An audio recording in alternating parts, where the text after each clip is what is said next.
ದಯಮಾಡಿ ಕೂತ್ಕೊಳ್ಳಿ ಎಲ್ಲ ದಯಮಾಡಿ ಕೂತ್ಕೊಳ್ಳಿ ಎಲ್ಲರೂ ಕೂತ್ಕೊಳ್ಳಿ ಥ್ಯಾಂಕ್ ಯು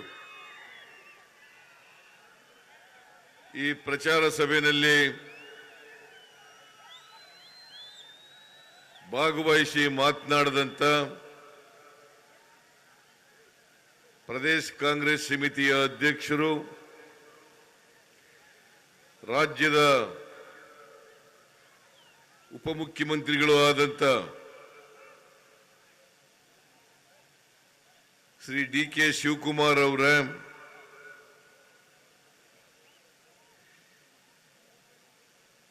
ಈ ಜಿಲ್ಲೆಯ ಉಸ್ತುವಾರಿ ಸಚಿವರಾದಂತ ಆರ್.ಬಿ. ತಿಮ್ಮಾಪುರ್ ಅವರ ಸಹಕಾರ ಸಚಿವರಾದಂತ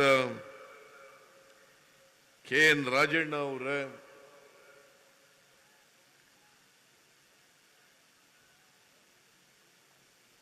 ಸಕ್ಕರೆ ಹಾಗೂ ಜವಳಿ ಖಾತೆಯ ಸಚಿವರಾದಂತ ಶ್ರೀ ಶಿವಾನಂದ ಪಾಟೀಲ್ ಅವರ ಈ ಕ್ಷೇತ್ರದ ಶಾಸಕರು ಮಾಜಿ ಸಚಿವರು ಆದಂತ ಎಚ್.ವೈ. ಮೇಟಿ ಅವರ ಮಾಜಿ ನಡಿ ಈಗ ಶುರು ಮಾಡೋಣ. ಕೇಸರಿಯಿಂದ ಮನೋಲ್ಲಾಸ ಮನಸ್ಸು ಮತ್ತೇರಿ ಕುಣಿದಾಡಿದೆ ನೋಡು ಮನಸ್ಸು ಮತ್ತೇರಿ ಕುಣಿದಾಡಿದೆ ನೋಡು. ಕ್ಷಣ ಕ್ಷಣವೂ ಆಚರಿಸಿ ಕೇಸರಿ ಹಬ್ಬ. ವಿಮಲ್ ಬಾಯಲ್ಲಿ ಹೇಳಿ ಕೇಸರಿ. ಸಚಿವರಾದಂತ ಎಸ್.ಆರ್. ಪಾಟೀಲ್ ಅವರ ಶಾಸಕರಾದಂತ ಜೆ.ಟಿ. ಪಾಟೀಲ್ ಅವರ ಚಿಕ್ಕಬಳ್ಳಾಪುರ ಶಾಸಕರಾದಂತ ಪ್ರದೀಪ್ ಈಶ್ವರ್ ಅವರ ಉನಗುಂದ ಶಾಸಕರಾದಂತ ವಿಜಯಾನಂದ ಕಾಶಪ್ಪನವರ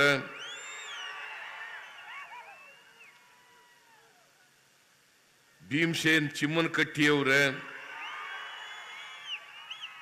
ಮಾಜಿ ಮಂತ್ರಿಗಳಾದಂತ ಬಿ.ಆರ್. ಯಾವಗಲ್ ಅವರ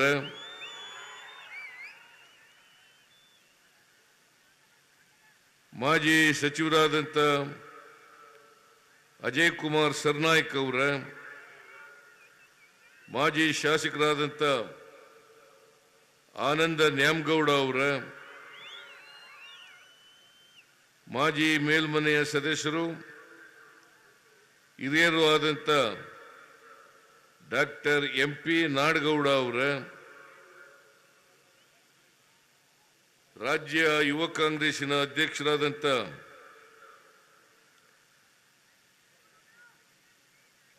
ನಳಪಾಡ್ ಅವರ ಬಾಗಲಕೋಟೆ ಜಿಲ್ಲಾ ಕಾಂಗ್ರೆಸ್ಸಿನ ಅಧ್ಯಕ್ಷರಾದಂತ ಶ್ರೀ ನಂಜಯ್ಯನ ಮಠ್ ಅವರ ಮಾಜಿ ಶಾಸಕಿಯಾದಂತ ಶ್ರೀಮತಿ ಸೌಮ್ಯ ರೆಡ್ಡಿ ಅವರ ನಮ್ಮ ಅಭ್ಯರ್ಥಿ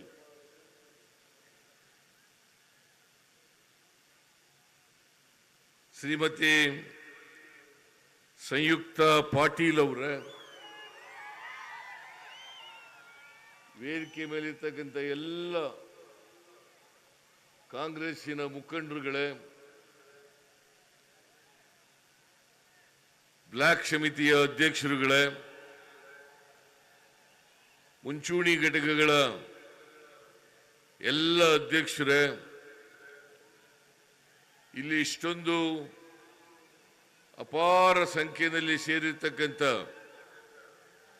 ಎಲ್ಲ ಆತ್ಮೀಯ ಕಾರ್ಯಕರ್ತ ಬಂಧುಗಳೇ,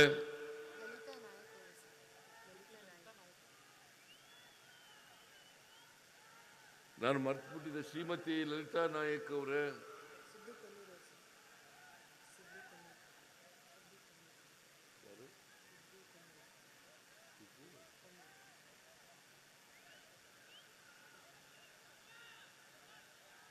ಎಲ್ಲ ಯುವ ಮಿತ್ರರೇ, ತಾಯಂದಿರೇ, ಮಾಧ್ಯಮದ ಎಲ್ಲ ಗೆಳೆಯರೇ,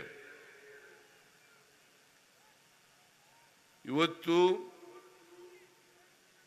ಈ ಸಭೆಗೆ ತಡವಾಗಿ ಬರಬೇಕಾಗಿತ್ತು. ನಾವು ರಾಯಚೂರಿಗೆ ಕಾರಣಾಂತರದಿಂದ ಹೋಗ್ಲಿಕ್ಕಾಗಲಿಲ್ಲ. ಒಂದು ವೇಳೆ ರಾಯಚೂರಿಗೆ ಹೋಗಿದ್ರೆ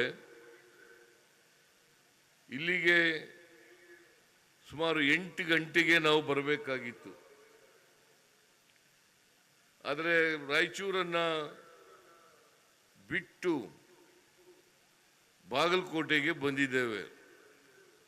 ಯಾಕಂದ್ರೆ ಶಿವಾನಂದ ಪಾಟೀಲ್ರು ಬಾಗಲಕೋಟೆಗೆ ಬರಲೇಬೇಕು ಅಂತ ನನಗೆ ತಾಕೀತು ಮಾಡಿದ್ರು. ಹಾಗಾಗಿ ಬಾಗಲಕೋಟೆ ತಪ್ಪಿಸ್ಕೊಳ್ಳಕ್ಕಾಗಲ್ಲ. ರಾಯಚೂರಿಗೆ ರಾಹುಲ್ ಗಾಂಧಿ ಅವರು ಹೋಗಿದ್ದಾರೆ ಅಂತೇಳಿ ನಾನು ಅಧ್ಯಕ್ಷರು ಗುಲ್ಬರ್ಗಾದಿಂದ ಇಲ್ಲಿಗೆ ನೇರವಾಗಿ ಬಂದಿದ್ದೇವೆ. ಬಹಳ ಜನ ಸೇರಿದ್ದೀರಿ, ಬಹಳ ಸಂತೋಷ. ಇಷ್ಟೊಂದು ದೊಡ್ಡ ಸಂಖ್ಯೆಯಲ್ಲಿ ಸೇರಿರ್ತಕ್ಕಂಥ ಈ ಸಭೆಯನ್ನು ನೋಡಿದಾಗ ನನಗನ್ಸುತ್ತೆ ಈ ಚುನಾವಣೆಯಲ್ಲಿ ಸೂರ್ಯ ಪೂರ್ವದಲ್ಲಿ ಹುಟ್ಟದು ಎಷ್ಟು ಸತ್ಯನೋ, ಸಂಯುಕ್ತ ಪಾಟೀಲ್ ಕೂಡ ಗೆಲ್ಲದು ಅಷ್ಟೇ ಸತ್ಯ ಅಂತೇಳಿ ನನಗನ್ಸುತ್ತೆ.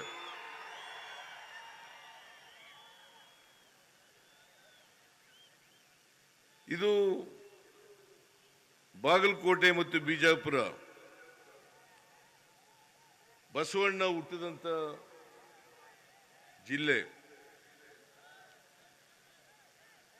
ಅದಕ್ಕೆ ಶಿವಾನಂದ ಪಾಟೀಲ್ ಹೇಳಿದ್ರು, ಈ ಸಾರಿ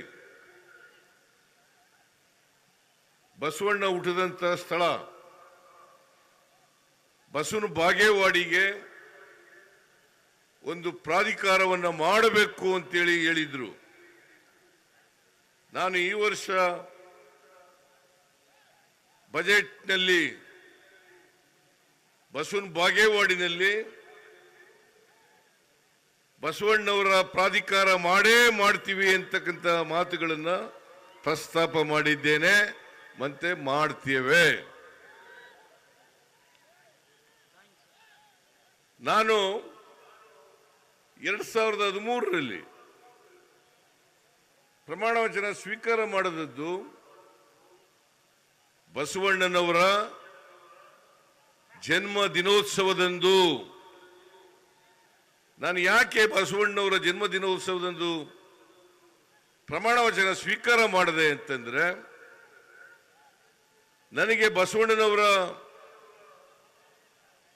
ವಿಚಾರಗಳು, ಅವರ ತತ್ವ ಆದರ್ಶಗಳು, ಅವುಗಳಲ್ಲಿ ಅಪಾರವಾದ ನಂಬಿಕೆ ಇಟ್ಕೊಂಡಿರ್ತಕ್ಕಂಥವನು ಮತ್ತು ಬಸವಾದಿ ಶರಣರು ನಡೆದಂತ ದಾರಿನಲ್ಲಿ ನಡೀತಕ್ಕಂಥ ಪ್ರಾಮಾಣಿಕ ಪ್ರಯತ್ನವನ್ನ ಮಾಡ್ತಾ ಇದ್ದೇನೆ. ಅದಕ್ಕೋಸ್ಕರ 2013ನೇ ತಾರೀಕು ಮೇ ತಿಂಗಳು, ಅವತ್ತು ಬಸವ ಜಯಂತಿ. ಆ ಬಸವ ಜಯಂತಿ ದಿನದಂದೇ ಪ್ರಮಾಣ ವಚನವನ್ನು ಸ್ವೀಕಾರ ಮಾಡಿದೆ. ಆಮೇಲೆ ಬಸವಣ್ಣವರ ಫೋಟೋಗಳನ್ನ ಎಲ್ಲ ಸರ್ಕಾರಿ ಕಚೇರಿಗಳಲ್ಲಿ ಇಡಿಸ್ತಕ್ಕಂಥ ಕೆಲಸವನ್ನು ಮಾಡಿದೆ. ಯಾಕೆ ಮಾಡಿದೆ ಅಂತಂದ್ರೆ,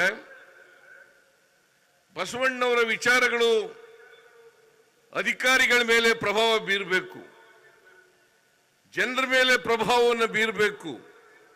ಯಾಕಂದ್ರೆ ಬಸವಾದಿ ಶರಣರು ಈ ದೇಶದಲ್ಲಿ ಬದಲಾವಣೆಯನ್ನು ಕಂಡಿದ್ದರು. ಸಮಾಜದಲ್ಲಿ ಬದಲಾವಣೆಯನ್ನು ಕಂಡಿದ್ರು. ಜಾತಿ ವ್ಯವಸ್ಥೆ ಹೋಗ್ಬೇಕು, ವರ್ಗ ವ್ಯವಸ್ಥೆ ಹೋಗ್ಬೇಕು, ಎಲ್ಲರೂ ಸಮಾನವಾಗಿ ಬದುಕ್ತಕ್ಕಂಥ ವ್ಯವಸ್ಥೆ ಬರಬೇಕು, ಜಾತ್ಯತೀತ ಸಮಾಜ ನಿರ್ಮಾಣ ಆಗಬೇಕು ಅಂತಕ್ಕಂಥದ್ದನ್ನು ಕನಸು ಕಂಡಿದ್ರು. ಅದಕ್ಕೋಸ್ಕರ ಬಸವಣ್ಣವ್ರ ಬಗ್ಗೆ, ಬಸವಾದಿ ಶರಣರ ಬಗ್ಗೆ ಅಪಾರವಾದಂಥ ಗೌರವವನ್ನು ಇಟ್ಕೊಂಡಿದ್ದೇನೆ. ಅದಕ್ಕೆ ಈ